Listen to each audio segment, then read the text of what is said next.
Several state representatives are revisiting a proposed piece of legislation. It aims to create a pathway for those who have committed nonviolent crimes to re-enter the workforce. New at 4, Emily Riley tells us why there's both support for this bill and concern. As state law currently sits, someone who has committed a low-level, nonviolent crime can ask a judge to have it removed from public record if the crime was committed before they turn 25.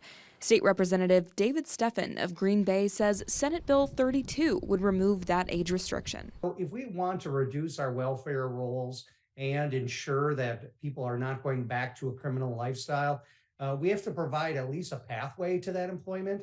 And so this provides that pathway. The bill would also make certain crimes ineligible for expungement, crimes such as stalking and criminal trespass. The discussion was brought up 3 times before on the state Senate floor, and now it's coming up a 4th time.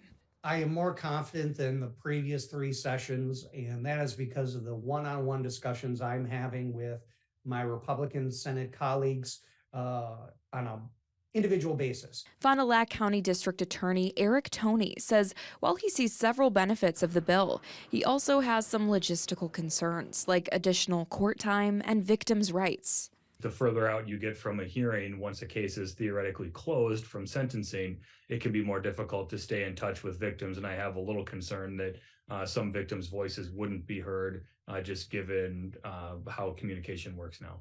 Steffen says he feels optimistic about the bill's chances in the current session. In Green Bay, Emily Riley, Action 2 News.